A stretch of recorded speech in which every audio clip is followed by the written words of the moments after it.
Welcome to the Cowichan Valley Railway at the BC Forest Discovery Centre. I think the best way to show you location context for this video is to show you my view from on board the visitor train. And now to the right of the train is our bird sanctuary area. This land is managed by Ducks Unlimited and the Somnos Marsh Protection Society in partnership with the BC Forest Discovery Centre. Mallard ducks, mute swans, Canada geese, and great blue herons are often seen here.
And now let me tell you a little bit about this locomotive and the series of videos.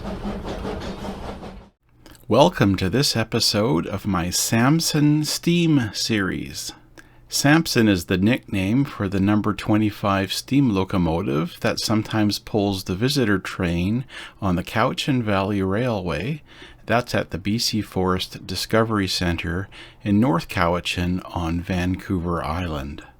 The number 25 is a 040 18-ton locomotive built in 1910 by Vulcan Iron Works in Pennsylvania, USA.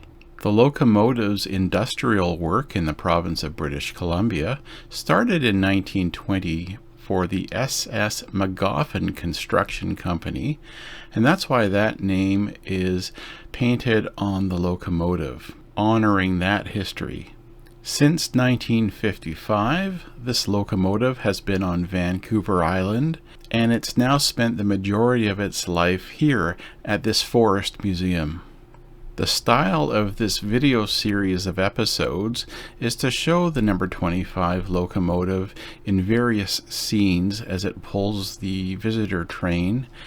These videos are designed for those people who love lots of fine detail. I hope you enjoy this. The Ducks Unlimited marsh area beside the visitor train track is a smooth 180-degree curve, really similar to a racetrack. On July 3rd, I set up 3 cameras at this location in slightly different spots and angles. For still photographs, I was on the path below this elevated portion of track. A little ways further around the curve, my main video camera was set up to show the train in the curve approaching me. And then the camera that I had attached to the tree branch shows the train going through the curve and going away from me.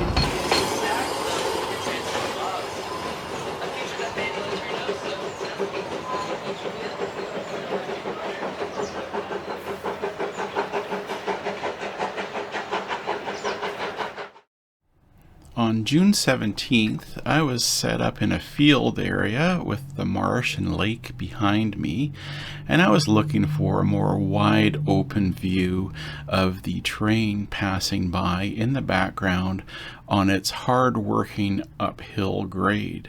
Because of trees and bushes, there was only going to be a short time when the locomotive was visible, and I was ready for it. But on that day, there was a special event at the center, and that was a tractor show. So there were all sorts of garden and field tractors on display and moving about the property. I was working 3 cameras at this scene. One camera was shooting video from outside of the path, and 2 cameras, one for video and one for still photographs, were with me on the inside of the path. Murphy's Law meant that just at the exact moment that the locomotive came into view, a tractor drove by right in front of my video camera at the exact moment that the train was in view. I thought that was really funny, and I got a good chuckle out of it. When you're set up in public places, these things happen, and you just gotta go with the flow.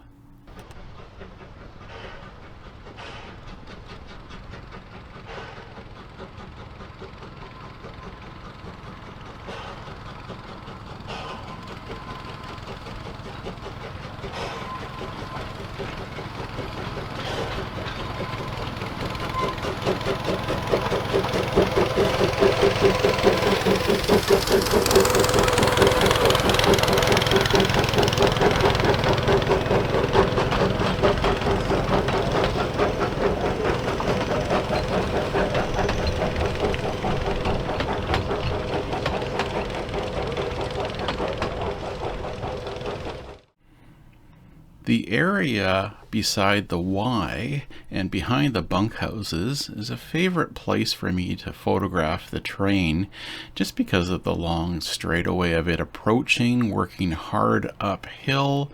You hear the whistle as it signals for the upcoming level crossing by the schoolhouse, and of course the interesting tracks of the north and south leg of the Y. But for all the positives, there are some challenges, and that's all about sunlight, with the harsh midday and afternoon sun making lighting difficult for photographing the train here. And I didn't do myself any favors by continually setting up in a location in the shade.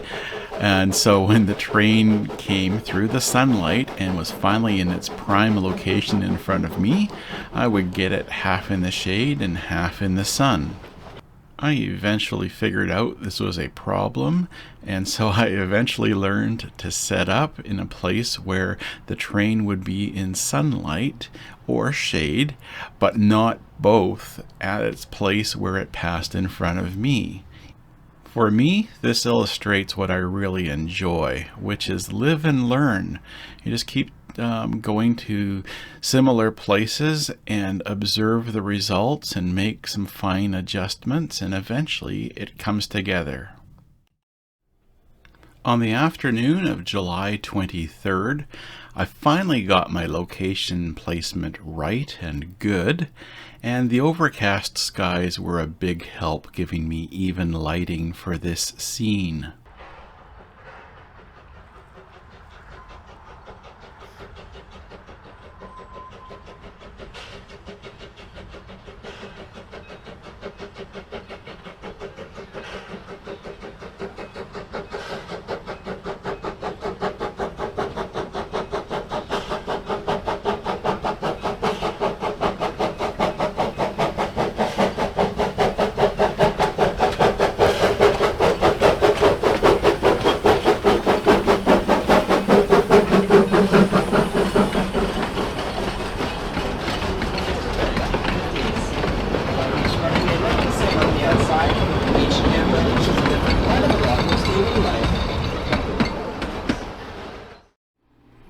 From this location in the middle of the Y, or beside the south leg of the Y, if I turn around and look northward, I have this view of the locomotive and train passing me by on its hard upgrade towards the diamond. One of the things that my video camera and still photographs captured is the water injector, and you can see the squirt of water coming out the side of the cab. This is where I say thank you to the fireman for waiting until they were past my location before he turned on the water injector. Here's a compilation of these views from a few different days.